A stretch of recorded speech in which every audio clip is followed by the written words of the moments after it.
Boa noite. Corrupção é tema recorrente no noticiário brasileiro. Nos protestos que vêm ocorrendo no Brasil desde junho, o combate à corrupção é uma das principais bandeiras.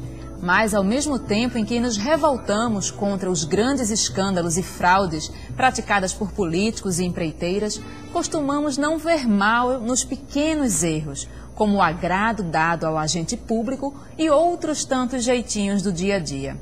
Quais são os problemas éticos em torno da corrupção? De que forma ela nos afeta? Que atitude podemos tomar no nosso cotidiano? É o que vamos discutir no Opinião Pernambuco de hoje. Para o debate, convidamos a vice-presidente da OAB e professora de Direito Constitucional da Unicap, Adriana Rocha. Também está conosco o promotor de Justiça da Defesa do Patrimônio Público de Recife, Charles Hamilton. E completa o nosso debate o professor do Departamento de Filosofia da UFPE e do Programa de Mestrado em Filosofia e Direitos Humanos, Sandro Saião.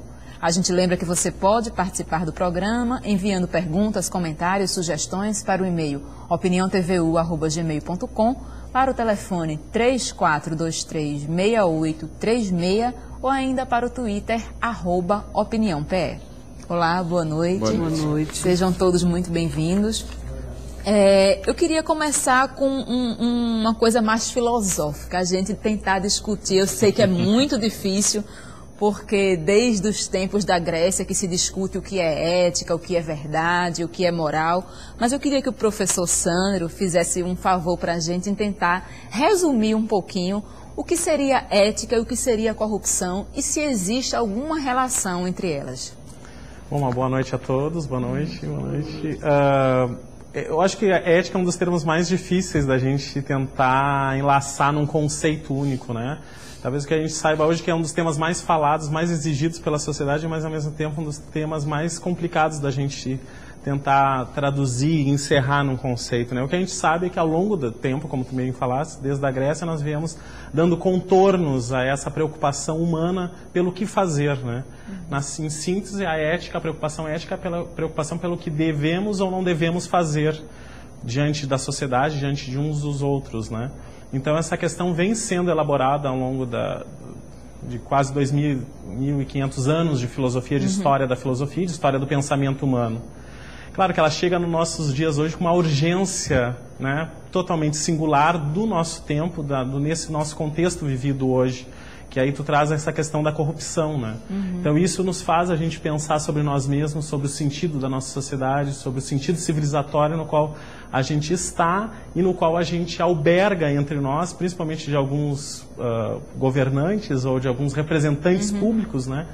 Que nas suas ações, então, assumem em suas ações uma atitude menos digna, né? Menos nobre, menos própria daquilo que a gente, talvez no senso comum, se chame de ética, né?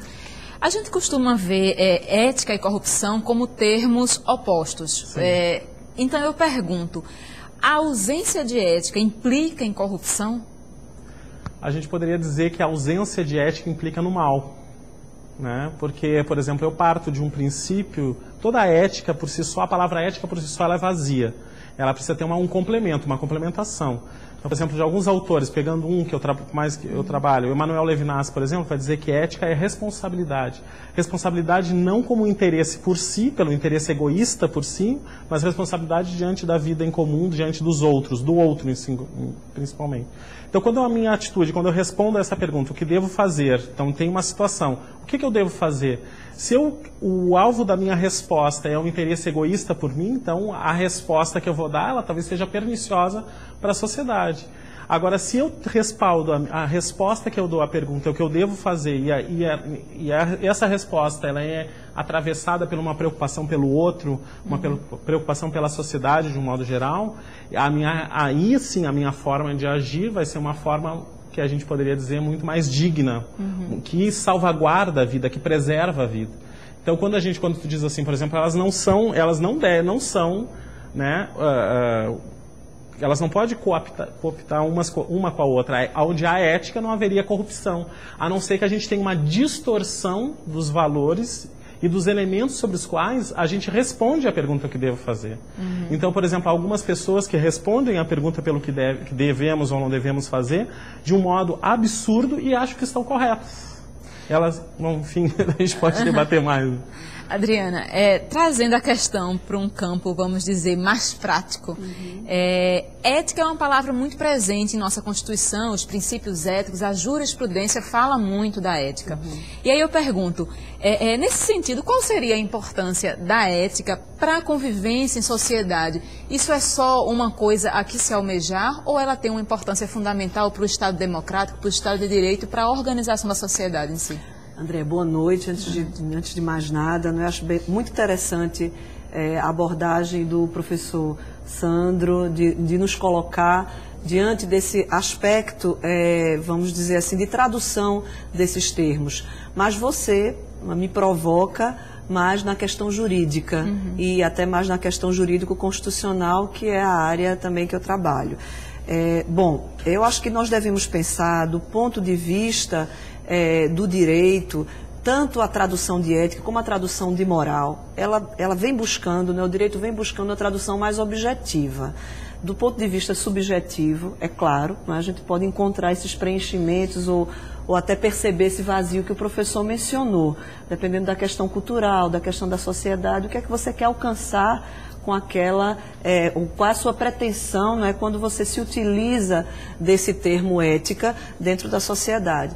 Mas o direito, ele pode sim exercer esse controle de forma mais objetiva. Então, assim, compro um exemplo até para ficar mais fácil para o nosso público em casa ele entender. O conceito de moralidade pública. Quando a gente fala do conceito de moral dentro das relações sociais, ele ganha um sentido, não é isso? Então, talvez aquilo que eu considere amoral ou imoral para mim, isso não faça nenhum efeito na sua vida prática e isso para você seja uma grande besteira.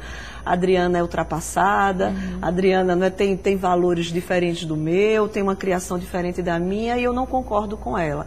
A partir do momento em que o direito ele se preocupa com essa objetivação, o que se quer mais é dar segurança à coisa pública. O interesse é o interesse comum, é o interesse público, não é mais o interesse de Adriana, de Andréia, de Charles ou de Sandro.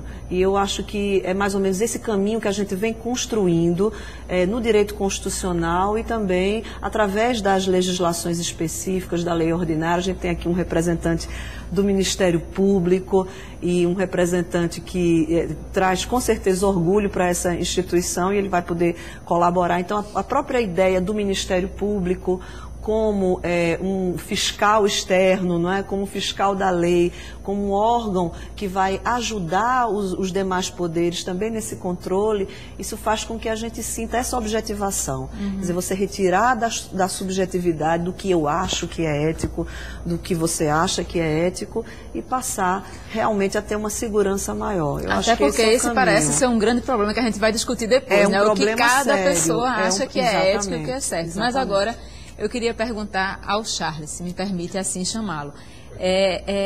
Normalmente, quando a gente fala em corrupção, a gente associa a corrupção à coisa pública, ao agente público, à instituição pública.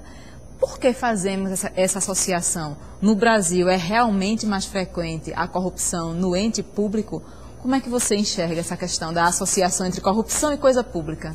Veja, a corrupção, né, o próprio sentido da palavra é dizer que algo está quebrado, está disforme e não está de acordo com a sua função própria, né? A gente tem que ter sempre em mente que a coisa pública, né, o Estado, ele é criado para servir, né, à população, né? Mas infelizmente uma tradição cultural, né, que é muito forte no Brasil, não diria que é só apenas aqui no Brasil, mas é muito forte aqui, no sentido de apropriação. Então, não só o político, né, que quando assume um mandato, né, mas até mesmo servidores públicos, quando assumem o cargo, né, eles pensam que o cargo é dele. Ele incorpora, né, o cargo aqui e passa a agir, a agir com o cargo, né, de acordo com o seu interesse individual, né, esquecendo o papel específico, né, e próprio do Estado, que é servir à comunidade. Então, esse sentimento que é muito arraigado, uma tradição patrimonialista, né? O professor Nelson Saldanha mesmo, ele fazia uma comparação entre a praça né, e o jardim e a praça, né, em que você tem um tratamento, né, cuidadoso, esmerado com o seu jardim, mas não tem o mesmo tratamento em relação à praça. Né? Se entende que a coisa pública, a res pública, daí vem a república, né, é uma coisa de ninguém. Então, se permite, né, usufruir daquilo em nome próprio, interesse próprio. Né? É exatamente isso que termina criando essa sensação, né, crescente em relação à corrupção. Seria por ter esse caráter de bem público, de bem coletivo, de bem de todos, que a corrupção é mais sentida na coisa pública. Na coisa pública. Né? No âmbito privado, você tem também. Né? Então, você, né, onde tem, por exemplo, mais arraigado as sociedades anônimas, então você está gerindo um ente privado em nome dos acionistas. Né? Então, você tem também exemplos de corrupção, de desvio, né, de ruptura, né, de quebra da função, também na coisa privada. Né? Mas a coisa pública, quando você está agindo em nome do interesse coletivo, né, isso fica mais gritante e é mais grave, né, do ponto de vista social e do ponto de vista do direito. Eu quero voltar depois dessa questão das empresas, da relação da corrupção com a coisa pública, com a coisa privada, mas antes eu queria perguntar ao Sandro, pegando o gancho do que você falou, da questão da apropriação do jardim, da praça, da gente cuidar do nosso jardim, mas não cuidar da praça. O ser humano tem a inclinação a encontrar conveniência para as suas crenças, e aí eu posso dizer assim, a gente acha que o corrupto é sempre o outro, porque a gente encontra legitimidade naquilo que a gente faz, a gente encontra uma resposta para justificar os nossos erros, seria mais ou menos isso? Deixa eu ver se eu entendi bem a tua pergunta, né? Eu acho que a primeira coisa que a gente poderia pensar aqui, quando tu começasse a falar, eu achei que é por esse caminho, né? Se há uma naturalização da corrupção, se o ser humano... Sim. Naturalmente seria tendenciado, teria uma tendência. Eu não acredito em natureza humana, nem uma substância humana. Eu acho que a gente vai se fazendo no existir e vai se fazendo na vida. Agora, existem estruturas que nos cercam, existe um meio e a coletividade que também nos influenciam, embora não nos determine, não diga exatamente o que a gente tem que fazer. Caso contrário, filho de peixe, peixinho seria, né? Essa sociedade, ela não só estimula, como ela cria elementos e formas onde tu pode assumir uma forma de ser ou outra, né? Então, isso eu acho que tem a ver com isso que ele estava falando, no sentido de que, como essa sociedade na qual a gente está, ela acaba estimulando ou potencializando uma determinada possibilidade da condição humana. Né? E dentro dessa possibilidade da condição humana, em que sentido a gente, pelo egoísmo, parece que a gente tem um prazer maior, ou de fazer das coisas públicas uma coisa privada, ou de querer utilizar as coisas em prol do seu interesse próprio. A gente vê isso um pouco nas crianças, né? O pessoal da psicologia iria explicar isso talvez de um modo mais apropriado do que eu, mas, por exemplo, a criança, ela constrói a sua identidade nos seus primeiros momentos sendo egocêntrica, egoísta. De um certo modo, a gente falaria um egocentrismo, não seria um egoísmo. Tudo é para ela, a mãe é dela, as coisas são minhas, a realidade é minha, a professora é minha. Inclusive, ela começa a aprender que isso não é bem assim quando a chegada do irmão, que é o segundo, né, ou o terceiro, é o outro da relação. Não sou mais eu, é a mãe, mas tem um outro que também tem as coisas para ele. Então, quer dizer, na convivência, no encontro com os outros, ela vai descobrindo que as coisas não são só dela. Está faltando um irmão ao povo brasileiro. O que está faltando à nossa sociedade talvez seja se encontrar com um modo de ser da coletividade. Nós estamos sendo potencializados por uma vida do individual. Exatamente, o individualismo. Acho que o Sandro tocou numa questão fundamental.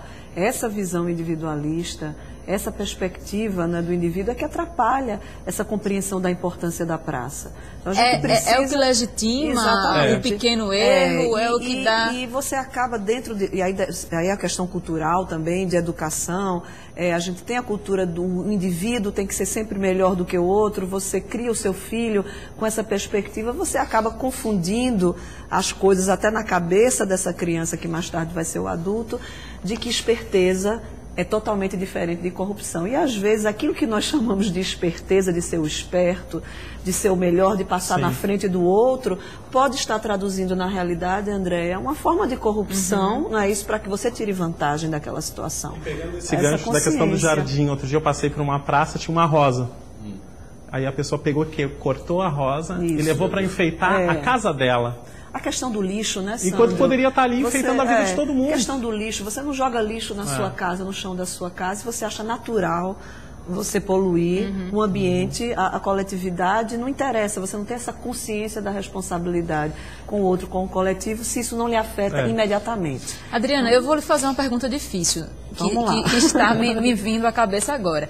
Nesse âmbito, já que a gente tem uma certa dificuldade de concretizar o que é certo para todo mundo, e a gente tem essa alta capacidade de justificar as nossas ações de acordo com as nossas crenças, com o que acreditamos que é certo, existe uma forma de cada indivíduo ter uma noção concreta do que seria um jeitinho, uma esperteza e o que estaria saindo desse limite e passando a ser corrupção. Como é que eu, como pessoa, posso me apropriar de algum referencial que me mostre que aquilo que eu acredito ser apenas um jeitinho não é bem só um jeitinho, já é corrupção?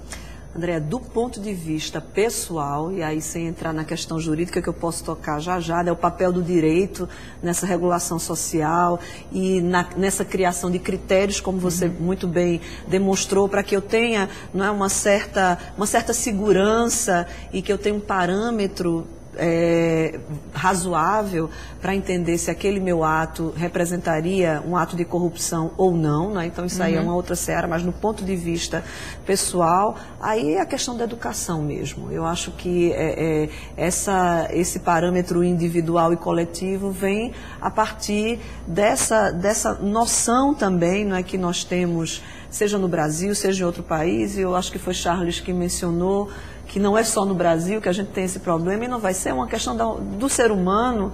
Você buscou aí elementos históricos da antiguidade para justificar a preocupação da humanidade com o preenchimento de termos como ética, moral, verdade. Não é isso. Então, eu acho que isso vai estar sempre presente. E eu acho que isso pode ser mutável, sim. Talvez o que para nós hoje a gente esteja compreendendo com algumas questões recentes, algumas decisões recentes do Supremo Tribunal Federal, como algo que, vamos dizer assim, que nós queremos afastar da sociedade. Então, é uma corrupção que a gente entende perfeitamente. Isso a gente não quer para a gente, isso a gente não deseja para os nossos filhos, nem para ninguém. Então, a gente tem essa consciência. Talvez, num outro tempo, alguns anos atrás, isso não causasse esse efeito, não surtisse essa mobilização, certo, André? Então, eu acho que a compreensão do ponto de vista pessoal depende da educação e depende da questão cultural. Do ponto de vista jurídico, aí a gente volta. O direito tem esse papel realmente. De objetivar, de criar esses parâmetros, e aí você sabe a lei da ficha limpa, vamos estudar, vamos ver o que é que você faz, né? Como é que você tem esses elementos. Eu vou pedir um minutinho para vocês, porque eu preciso fazer o intervalo, mas eu prometo que na volta lhe dou a palavra para a gente trazer essa discussão realmente para uma coisa mais prática, mais institucional e deixarmos as coisas um pouco mais claras. Eu prometo que é só 2 minutos. A gente lembra que você pode participar do programa enviando perguntas e comentários para o e-mail opiniãotvu@gmail.com, para o telefone 3423-6836 ou ainda para o Twitter @opiniãope. A gente volta já já.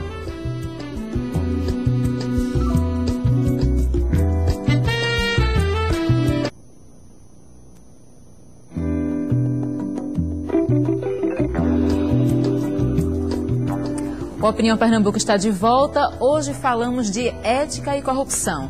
Participam do debate a vice-presidente da OAB e professora de Direito Constitucional da Unicap, Adriana Rocha.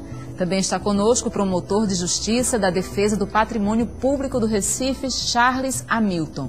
E completa o nosso debate o professor do Departamento de Filosofia da UFPE e do Programa de Mestrado em Filosofia e Direitos Humanos, Sandro Saião. A gente lembra mais uma vez que você pode participar enviando perguntas, comentários e sugestões para o e-mail opiniãotvu@gmail.com, para o telefone 3423-6836 e para o Twitter @opiniãope. Bom, conforme prometido, a palavra é sua, Charles. O que você ia falar? Complementando a resposta de Adriana, né, e dentro da linha da sua pergunta, eu vejo 2 aspectos. No plano pessoal, acho que hoje vivemos uma quebra da empatia, certo? Então, essas pequenas vantagens, como é que ela se materializa? Ela se materializa exatamente porque eu não me coloco no lugar do outro. né? Então, a pessoa que estaciona o carro na esquina ali perto da escola para pegar o filho, né, e não tem noção do engarrafamento que aquilo deixa, né? Porque se ele tivesse preso no engarrafamento, ele estava xingando o outro que tinha estacionado ali. Então, eu me permito determinados comportamentos, né, que desconsidera completamente a presença do outro. Eu acho que esse tipo de comportamento, que de alguma forma, essa cultura do individualismo, né, da competição, do ter em vez do ser, né, que vem de alguma forma exacerbando e criando esse sentimento, né, principalmente essa revolta dentro dessas pequenas corrupções, vamos dizer assim, do dia a dia, né? Uhum. E no plano mais aí próprio para o direito, né, e tratando da questão da corrupção em relação ao ente público, né, é preciso levar em conta que o poder público ele tem o dever de prestar contas, né, a accountability. Então, quando você tem, principalmente nas democracias mais consolidadas, isso é muito claro, né? E aqui no Brasil a gente está ensaiando.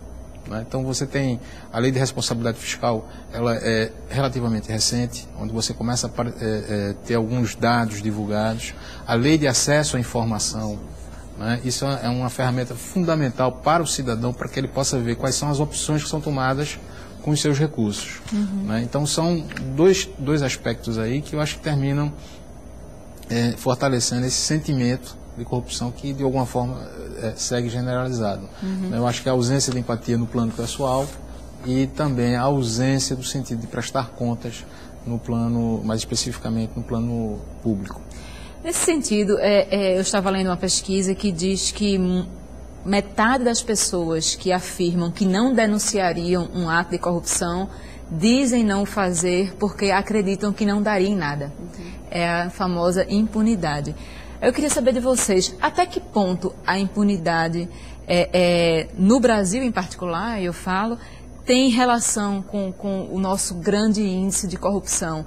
E aí, nesse ponto, uma reforma do judiciário seria essencial, seria eficaz para reduzir esses altos índices de corrupção que a gente ainda tem?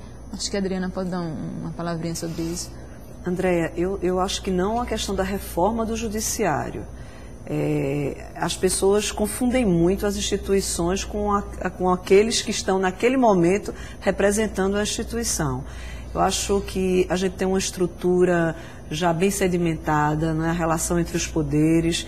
A gente falou do Ministério Público, a instituição legislativa ela é fundamental para a democracia. Então, muitas vezes nós confundimos a nossa decepção com os nossos parlamentares, com os nossos congressistas, com uma impressão realmente falsa, errada, de que uma democracia representativa e com a dimensão continental que o Brasil tem, ela seria possível sem a existência do poder legislativo. Então, eu não acredito nisso.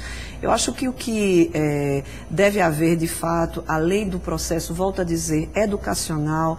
E se a gente for através de quadros comparativos, corrupção tem no mundo todo. Mas, claro, quanto mais educado é esse povo, quanto mais bem informado é esse povo, não há, vamos dizer assim, não há condição de que tenhamos, por exemplo, uma lei de acesso à informação, a gente tenhamos possibilidade de ter acesso a isso, se nós mesmos, brasileiros, não damos o primeiro passo de ir atrás dessas informações. Então, as informações existem, mas isso não me interessa. Isso não faz parte do meu dia a dia. Voltamos à questão do individualismo. Uhum. Então, eu acho que a diminuição de corrupção também tem a ver com o aumento da participação dentro da democracia, do cidadão. Os mecanismos existem. A gente pode fazer com que esses mecanismos de verdade funcionem. É claro que a gente pode melhorá-los. A gente pode criar, vamos dizer, legislações que alguns dizem, né, que o rigor da lei vai traduzir necessariamente uma diminuição de corrupção. Nem sempre isso é verdade. O direito, ele trabalha, o direito penal, eu não sou especialista, mas a gente sabe que existe a questão da dosimetria da pena, existe a questão de um crime de homicídio, não é? Qual é a imputação que você dá, a sanção que você vai dar a esse crime de homicídio, qual é a punição que você vai dar, um furto simples, o que não é um roubo, a diferença desses tipos penais. A gente pode traduzir isso dizendo simplesmente que a criação de novos presídios não diminui o número de homicídios, seria mais ou menos isso? Então, não seriam novas leis? Eu acho, às vezes, André, e eu tenho assim, aí é uma opinião minha, uma questão pessoal. As pessoas defendem essa questão. O rigor, ele vai resolver tudo.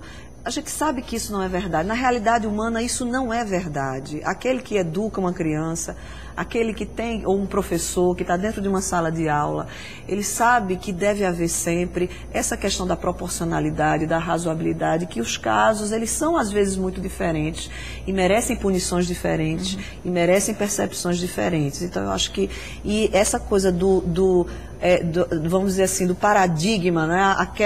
Aquele julgamento que vai mudar o universo da percepção. Isso a gente sabe. Isso a gente sabe que não funciona. Agora, André, né? veja só, você falou reforma do judiciário. Eu tenho uma visão diferente. Eu acho que teve até um procurador da República um tempo atrás, ele escreveu o seguinte livro, o Estado desorganizado contra o crime organizado.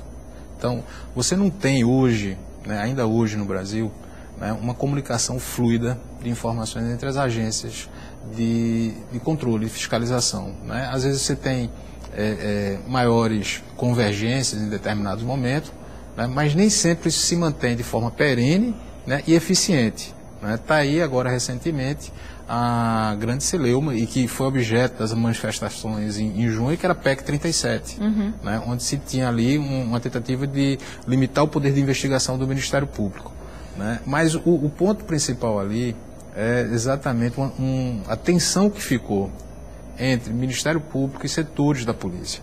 Né? Quando o ideal do ponto de vista da sociedade é que haja uma convergência.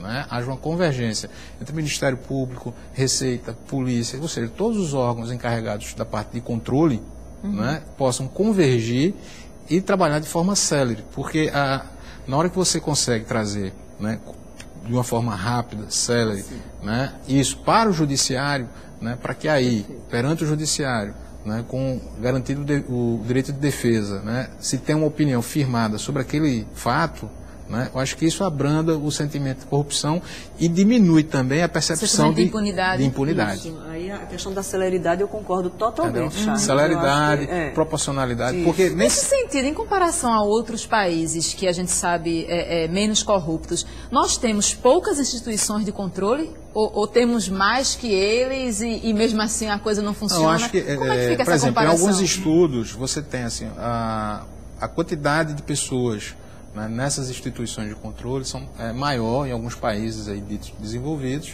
do que o que a gente tem aqui no Brasil. Aí, isso é uma parte do problema.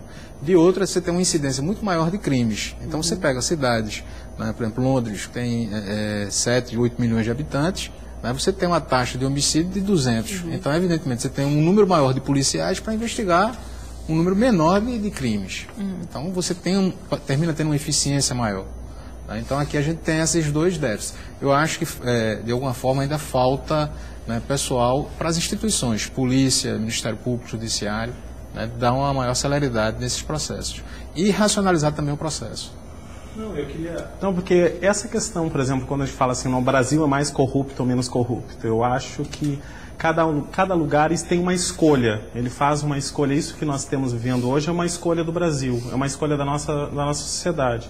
E eu nem acho que o governo seja desorganizado, eu acho que se escolhe esse tipo de organização porque ela está atendendo a um certo tipo de interesse. Quer dizer, essa não comunicação entre os órgãos oficiais atende a um certo grupo de interesses de uma certa fatia. Porque quando a gente quer mudar, a gente muda. Tá aí os estádios da Copa que dizem isso, né? Quando a gente quer uma coisa, a gente faz.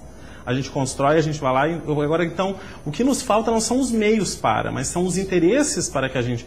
Claro, porque a gente não dá para comparar o Brasil com a Inglaterra, porque não tem uma similaridade nem histórica, nem de tempo e nem das escolhas que está se fazendo duas culturas. Porque eu gosto sempre de separar a população brasileira desse estado corrupto. Porque eu encontro pessoas assim, viajando para o interior, tu conversa com as pessoas, elas não são corruptas. Perfeito. Tu olha a pessoa morando numa casa assim, com a parede de barro, se chega uma coisinha na casa dela que ela não conhece, ela não sabe o que é, de onde tu trouxe isso? E ela vai e faz a pessoa, faz o filho, ela está nesse contexto. Só que de um tempo para cá, a gente aceitou entre nós uma lógica que é uma lógica perniciosa e que é uma lógica que também está nos outros países. também está, eu não acredito que não esteja. Porque quando eles vêm para um contexto onde não tem uma regra que se impõe sobre eles, eles também fazem. Por exemplo, ontem, inclusive, eu estava vendo na Fundagem um filme que se passa com adolescentes, é um caso real, de adolescentes que nos Estados Unidos roubavam casas de pessoas famosas para pegar bolsa, pegar casacos, pegar pulseiras. E as pessoas, e as famílias, eles chegavam com isso em casa e ninguém via. Era um contexto total de indiferença. E aí entra na falha no contexto educacional que gesta, porque hoje nós vivemos o que para o mercado, o dinheiro é o nosso a grande divindade, no sentido que nós estamos voltados para a condição do dinheiro. E aí as pessoas...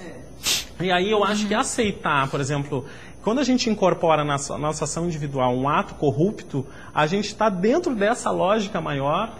E eu acho que isso é um chamado. Quer dizer, eu vejo a crise que nós vivemos hoje, e as ruas estão manifestando isso. As ruas manifestam um desejo de uma necessidade que, desse contexto que nós vivemos, não dá. Não dá. Agora, em Natal, por exemplo, as pessoas não têm hospital.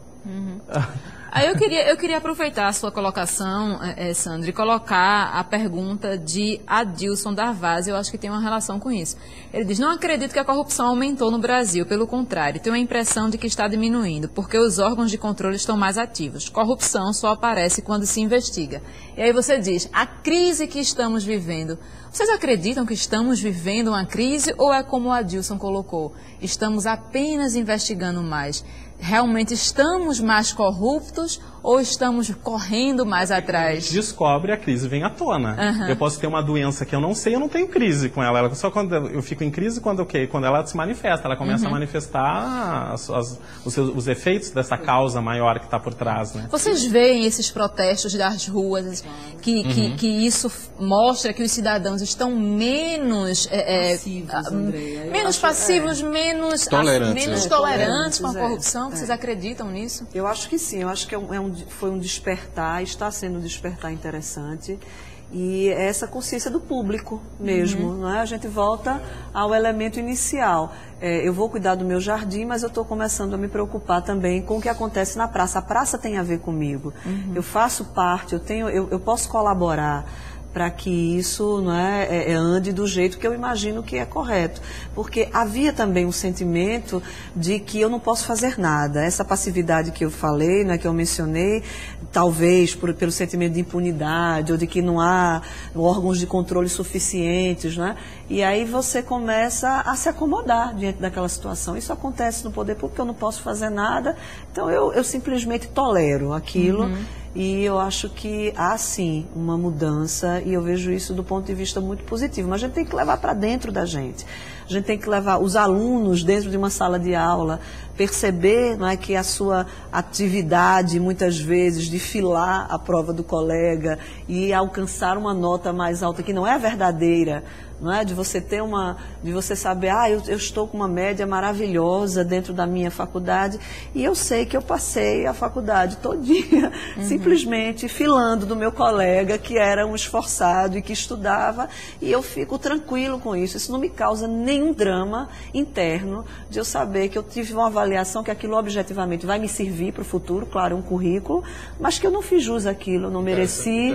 Depois, quando ele vai fazer uma prova que não pode filar, pronto, a reprovação é alta, né? Ele se desespera, Então a culpa é do outro, a culpa é de quem está me examinando, sem perceber que ele não construiu para isso. Então, acho que essa questão da responsabilidade, de você ter a sua responsabilidade, de você construir o seu caminho e assumir as consequências, se você errou, de você reiniciar, porque eu sou uma pessoa muito positiva. Eu acho que dá para a gente reiniciar, dá para a gente recuperar. Eu não gosto do discurso do caos, eu acho que o discurso do caos é um discurso muito fácil, é um discurso que mobiliza multidões e que as pessoas aderem com muita tranquilidade, E eu não gosto disso. A crise, quando a gente fala em crise, todo mundo tem medo, mas a crise é um momento de transformação, é um momento de mudança. E a história da humanidade mostra isso, que nas grandes crises em algumas culturas, crise e oportunidade, a chinesa tem o mesmo sentido, Crise e oportunidade. Uma vez eu estava em Berlim e a gente ia atravessar a rua, o sinal estava fechado para nós, quer dizer, estava aberto para os carros, não tinha ninguém, não tinha carro nenhum. E aí nós resolvemos passar, e tinha uma senhora com uma criança, ela disse: voltem. Eu estou ensinando certo para a criança e vocês estão dando exemplo errado. Quer dizer, isso a gente teria que celebrar. Isso. E o que a gente não enxerga mais, porque o que é o correto hoje? O correto é aquilo que todo mundo faz. Isso. Todo mundo faz, todo mundo pega, todo mundo tira, então está correto. Enquanto nós estivermos nesse tipo de pensamento, isso é algo extremamente pernicioso para nós. E aí corrói, e aí entra aquilo que tu estavas dizendo antes. Porque começa a ficar uma coisa em cadeia. Porque as pessoas que não têm uma estrutura forte, singularmente trabalhada, que digam assim, mesmo que os outros façam, eu não faço, elas entram nesse jogo. Uma vez uns alunos meus do mestrado, eles tinham que assinar a ata, aí eu risquei, quando eles não vieram, eu risquei o espaço, mas eles passaram um corretor e assinaram.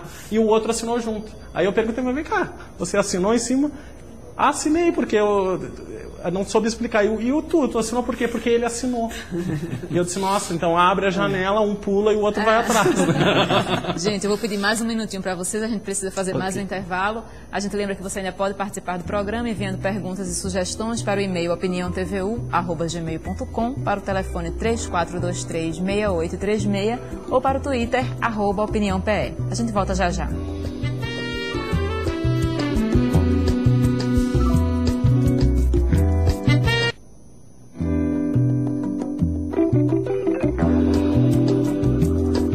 Estamos de volta com a Opinião Pernambuco. Hoje discutimos o tema ética e corrupção. Bom, a gente já tem várias perguntas, comentários aqui dos nossos telespectadores. Eu queria já fazer alguns. Antônio do Cabo de Santo Agostinho. Ele pergunta para o professor Sandro: o que seria ser ético e antiético? Na minha concepção, todo ser humano é um tanto antiético. É aquilo que a gente falou no começo do programa, né? Você discorda, né? Você já falou isso, né? Se eu pegar, por exemplo, essa questão de dizer que ser ético é ser infinitamente responsável, isso é um peso muito grande, pesado, né? Que tem certos para nós momentos... que somos tão falhos, né? Exatamente. Claro, mas isso, a filosofia, ela não lhe agrada a questão da gente criar elementos discursivos em função das nossas falhas, né? Então, claro, a gente ergue talvez uma utopia. Ideal. Porque a utopia é o ainda não, topos é lugar, é o ainda não, que ainda não é possível para servir de referencial, sirva de referência. Então, ser infinitamente responsável, tem momentos que a gente não consegue suportar exatamente por nossa finitude, por nossa precariedade. Né? João Paulo do Ibura, qual a diferença entre os conceitos de moral e ética? Eu acho que dá um programa inteiro, né? Normalmente... Mas rapidinho, resumindo. As duas coisas, elas estão entrelaçadas, porque ambas falam do nosso comportamento. Mas normalmente a gente usa a moral, a moralis ou a moralidade para falar das regras instituídas, os mecanismos de uma determinada cultura ou de uma determinada fatia temporal. Sempre a ética a gente vê como um princípio mais universal que acaba também mexendo na condição moral. Então, por exemplo, a gente tem questões que não são imorais, mas são antiéticas. Eu dou o exemplo lá na universidade que tu sair da sala e deixar as luzes acesas. Tu não vai preso porque tu deixou a luz acesa, mas hoje já acaba sendo antiético, porque frente à nossa responsabilidade diante da vida, desperdiçar os recursos é uma ameaça a todos nós. Então, a moral precisa mudar. Então, era imoral a mulher ir à praia de biquíni em 1900. Quando a gente viu que isso não ameaçava a vida, quer dizer, ninguém morria porque a mulher... A não ser se for... Mas ninguém morria porque estava... Então, a moral é mudada, é transformada. Então, tem muitas coisas que a gente considera que são imorais. Quando a gente atravessa essa questão de uma ética e esse mecanismo ético, a gente vê que a moral precisa ser transformada, as leis precisam ser revistas, os códigos, porque os códigos, as leis, elas vêm para atender a vida, e não a vida para atender aos códigos. Né? A lei, nesse sentido orgânica, nesse sentido dinâmica, eu gosto de dizer, outro dia eu estava lá numa reunião na universidade, e diz assim, esse fato é novo e nós não temos uma legislação que nos ampare para isso, então criemos. Porque a vida não pode esperar a lei. Claro que nós temos que atender à lei, no sentido que nós estamos dentro de um Estado constitucional, que tem regras, e que a gente vai pensar, bom, essa minha lei afeta ao outro, e aí a gente tem o respaldo de uma lei que a gente olha e vê, né? Sim, então a lei tem razão. Agora, quando isso pode ser redimensionado, que a gente não encontra mais ali um porquê da gente manter aquela norma, a gente vai rever a moral, e assim como a ética também é temporal. Tudo que nós criamos como seres temporais, porque nós somos humanos, estamos no tempo, isso também é dinâmico, mas a universalidade da ética, ela se afasta um pouquinho da cultura e ela acaba tendo uma pretensão de universalidade, uma pretensão, não quer dizer que ela seja. Luiz Mesquita, de Sítio Novo. Um tema que não foi colocado no debate é a questão religiosa. Os governantes executam suas funções sem Deus. Creio, independentemente do cargo, se o indivíduo não tiver formação nesse âmbito, é corrupto. Também temos que renunciar a essa cultura de que para ser do bem é necessário ser corrupto. Para se dar bem é necessário... se dar bem é necessário ser corrupto. Essa relação entre religião e corrupção é bem complicada, né? Porque... E é uma discussão que daria um outro programa, porque a gente falar também dessa... uma outra preocupação, a gente respeita, óbvio, a religião faz parte também da cultura, eu acho que é indissociável da humanidade, a gente vai sempre voltar a essas interferências, tanto da moral, da ética, como da religião. Mas pegando um pouco do que o professor Sandro falou, Andréia, eu acho que é interessante essa separação e para a compreensão também do nosso público, a gente tem um setor, um ramo do direito, a questão da bioética, por exemplo. Então, muitas vezes, você tem o avanço científico, é possível você fazer uma determinada manipulação genética, né? E isso, a preocupação vai além do direito, você começa a se preocupar com as questões éticas relacionadas a essa própria evolução. Como é que você vai regular isso, levando em consideração as questões éticas? Então, se você fosse só de forma objetiva, eu faço isso, então eu posso manipular a barriga de aluguel, né, que todo mundo fala, ou a questão da clonagem humana, que é uma outra discussão. Há algum tempo atrás, seria inimaginável nós estarmos aqui discutindo isso como algo possível. E hoje a gente vê que é possível. Então essa discussão ética, ela precisa ser buscada. É o seguinte, assim, eu particularmente eu não vejo... de uma forma muito boa, sadia, exatamente essa confusão entre o Estado e religião, né? A gente tem visto, né, e agora com a Comissão de Direitos Humanos, esse assunto vem muito fortemente à tona. O Estado separado da religião, eu acho que é um avanço e uma garantia, inclusive para as próprias religiões. Né? Se nós formos olhar na história do direito constitucional, o primeiro país a fazer essa separação foi os Estados Unidos. E isso foi feito, à época da Constituição americana, a pedido exatamente de uma denominação religiosa que era minoritária.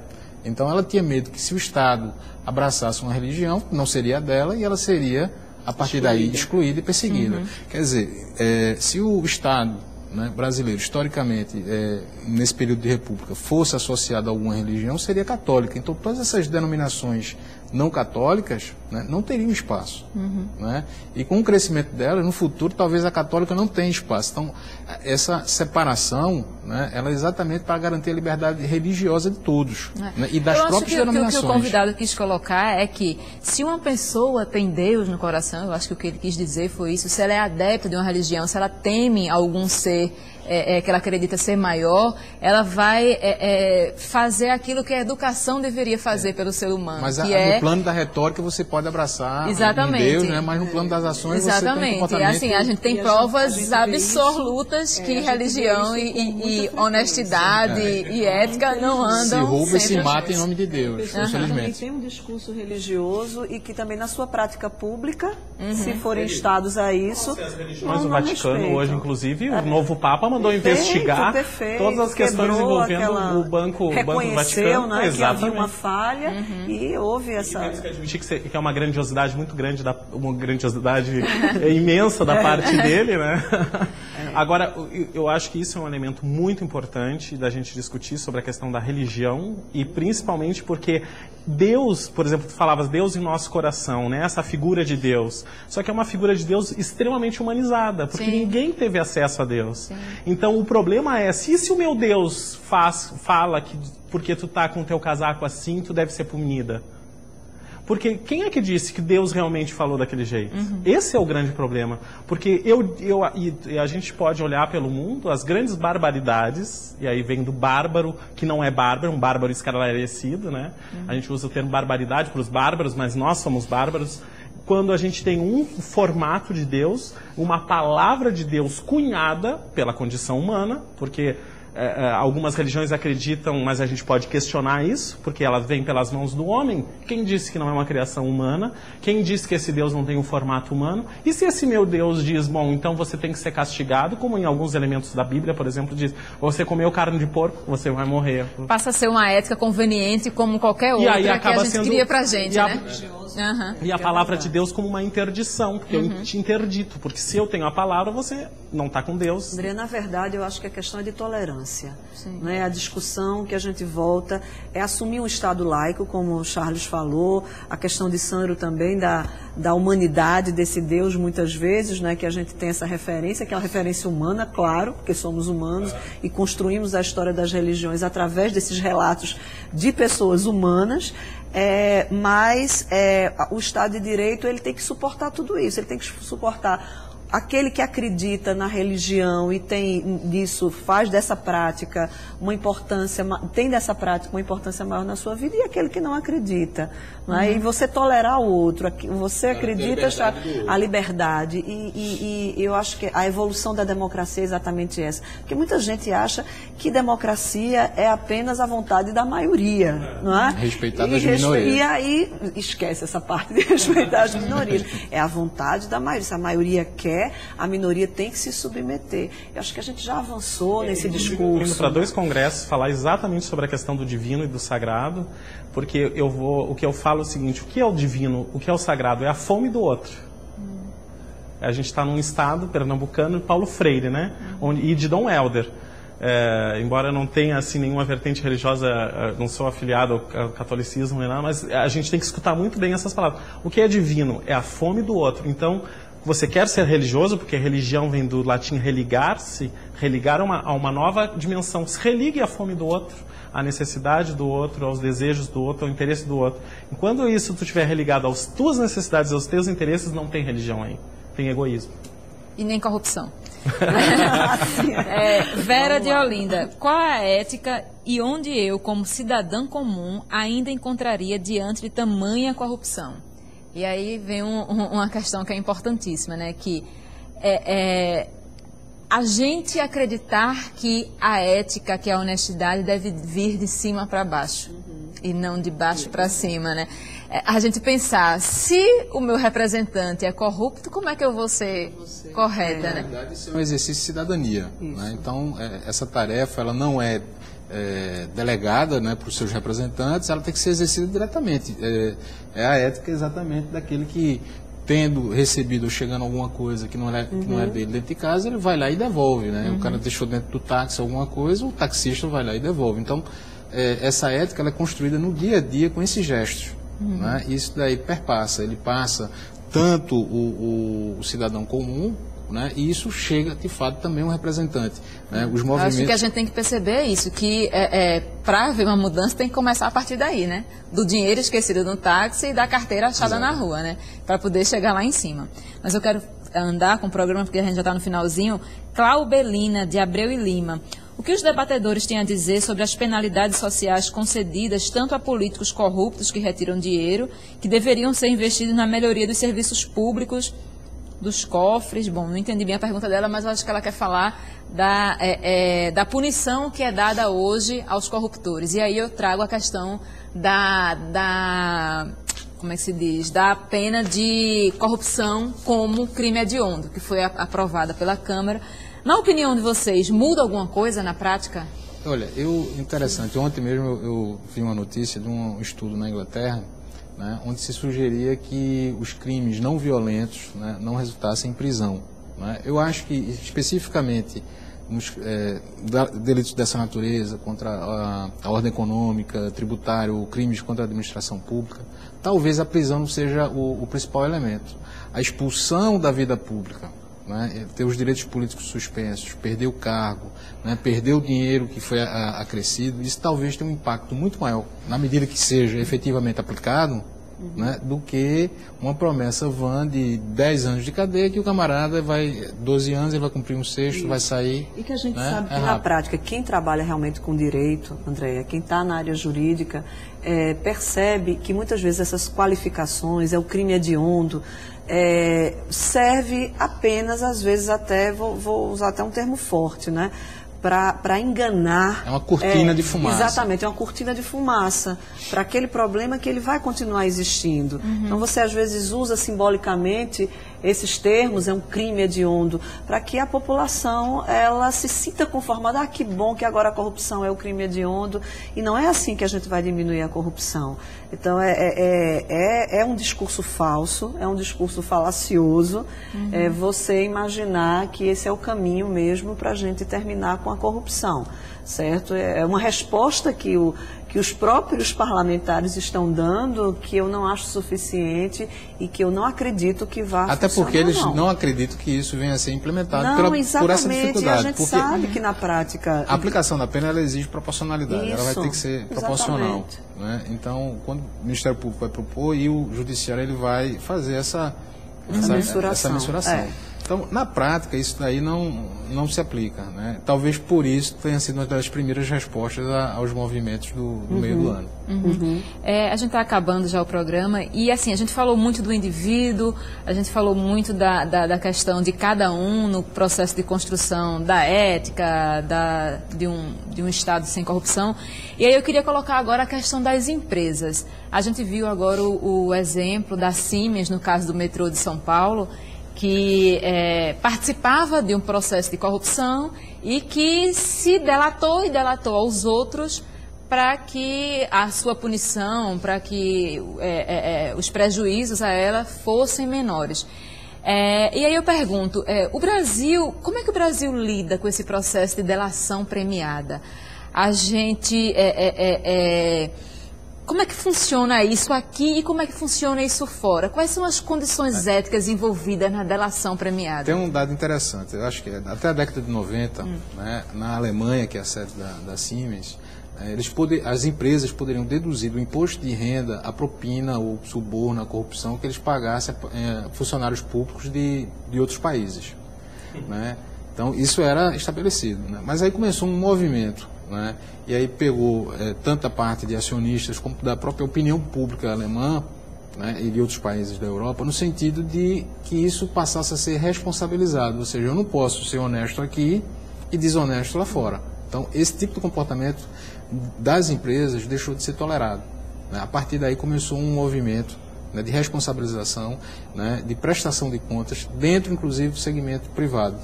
Né? Foi daí que surgiu a denúncia da Siemens. Não foi só em relação ao Brasil. A Siemens tem uma comissão interna de combate à corrupção. Essa investigação, né, foi uma denúncia de alguns funcionários, né, e ao final chegou a notícia de que havia, né, práticas corruptas no Brasil, na Argentina, na Venezuela, Israel, Itália, Rússia, salvo engano, na Espanha, Grécia, enfim, vários países, 22 países, salvo engano. Né? E a partir daí começou a ter a colaboração com as instâncias de cada um dos países. Aqui no Brasil foi em relação ao CAD. Essa responsabilidade, né, que é a responsabilidade objetiva da pessoa jurídica, né, que ela tem um dever de cuidar, de zelar para que seus funcionários não cometam atos, né, criminosos, né, de alguma forma teve um avanço agora no Brasil com a lei da responsabilidade objetiva, né, das empresas no campo da corrupção. Então ela passou a existir o instrumento que não é delação premiada, eles chamam de leniência, né? A obrigação da empresa de inibir, de coibir e de investigar esses atos, né? A possibilidade, inclusive, de ser desconstituída a pessoa jurídica. Então, quer dizer, há um avanço que se desenha a partir do próximo ano, que é quando essa lei entra em vigor. Estamos caminhando para melhorar, então. Sim. Gente, infelizmente, nosso tempo acabou. Eu sinto que a gente tinha muita coisa para discutir ainda, mas estão convidados a voltar para a gente falar disso mais uma vez. Obrigado. É um tema que acredito que interessa a todos nós brasileiros. Muito obrigada a vocês. Muito boa noite para vocês. Obrigado, boa noite. Boa noite. Obrigada a você que nos acompanhou até agora. Obrigada pelas perguntas, pela participação. O programa de hoje fica por aqui. Uma boa noite e até a próxima ocasião.